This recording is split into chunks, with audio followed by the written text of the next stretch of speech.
ಹೊಸ ವರ್ಷದ ಶುಭಾಶಯಗಳು. ಅಲ್ಲದೆ ಶರಣಾರ್ಥಿಗಳು.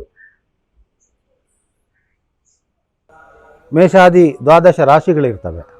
ಅದರಲ್ಲಿ ಜನಿತರು, ಅವರಿಗೆಲ್ಲ ಏನಾಗ್ತದೆ, ಏನೇನು ಸಂಭವಿಸ್ಬೋದು, ಈ ಲೆಕ್ಕಾಚಾರ ಮಾಡಿಕೊಂಡು ನಾವು ವರ್ಷ ಭವಿಷ್ಯವನ್ನು ಹೇಳಲಿಕ್ಕೆ ಹೋಗುವಂಥದ್ದು. ಕೇವಲ ಮೇಷರಾಶಿಗೆ ಏಕಾದಶದಲ್ಲಿ ಶನಿ ಇದ್ದಾನೆ, ಸಮಸ್ಯೆ ಇಲ್ಲ ಅಂತೇಳಿ ಹೇಳುವಲ್ಲಿ ಮುಗಿಯುವುದಿಲ್ಲ.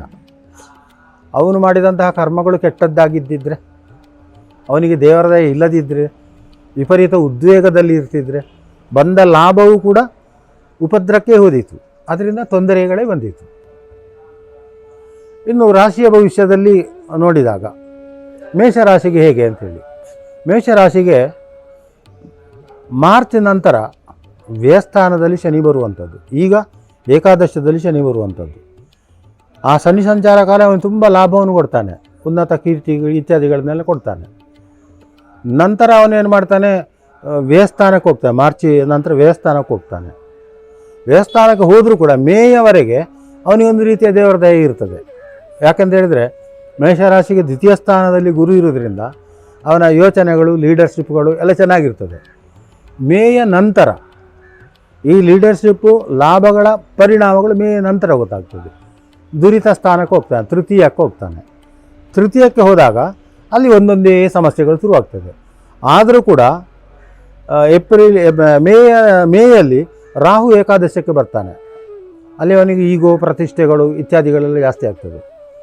ನನ್ನ ಸಾಧನೆ ಮಾಡಬೇಕು ಅಂತೇಳಿ ಒಂದು ಕಡೆಯಿಂದ ಅವನಿಗೆ ಉನ್ನತ ಸ್ಥಿತಿಗಳೂ ಬರ್ತದೆ. ಆ ಉನ್ನತ ಸ್ಥಿತಿಯನ್ನು ಪಡೆದು ಅವನು ತನ್ನ ಅಧಿಕಾರವನ್ನು ಒಂದು ರೀತಿಯ ಡಾಮಿನೇಟಿಂಗ್ ನೇಚರ್ ಈ ರೀತಿ ಮಾಡಲಿಕ್ಕೆ ಹೋಗ್ತಾನೆ. ಆವಾಗ ಅಲ್ಲಿ ಗುರು ಇರ್ತಾನೆ, ತೃತೀಯದಲ್ಲಿ ಗುರು ದುರಿತವನ್ನು ತರುವವನು. ಆವಾಗ ನಮ್ಮ ಆ್ಯಕ್ಟಿವಿಟೀಸೇ ನಮಗೆ ತೊಂದರೆಗಳು ಬರ್ಬೋದು. ಆವಾಗ ವಿವೇಚನೆಯಿಂದ ಕೆಲಸ ಮಾಡಿ ಮೇಷರಾಶಿಯವರು. ಇನ್ನು ಮೇಷರಾಶಿಗೆ ಗುರುವಿನ ದೃಷ್ಟಿ ಹೇಗಿರ್ತದೆ ಅಂದರೆ, ಭಾಗ್ಯಸ್ಥಾನಕ್ಕೆ ದೃಷ್ಟಿ ಉಂಟು, 9ನೇ ಮನೆಗೆ ದೃಷ್ಟಿ ಉಂಟು.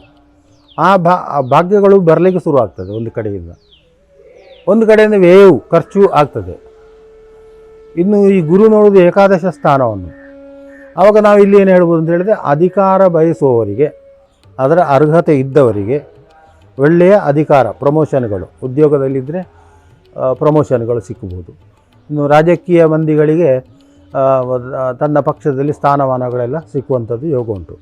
ಯಾವುದು ಸಿಕ್ಕಿದರೂ ಕೂಡ ವಾತಾವರಣವನ್ನು ನೋಡಿಕೊಂಡು, ಆ ವಾತಾವರಣಕ್ಕೆ ಸರಿಯಾಗಿ ನಾವು ಅದನ್ನು ಇಂಪ್ಲಿಮೆಂಟ್ ಮಾಡಿಕೊಂಡ್ರೆ ಯಾವ ಸಮಸ್ಯೆಯೂ ಬರುವುದಿಲ್ಲ.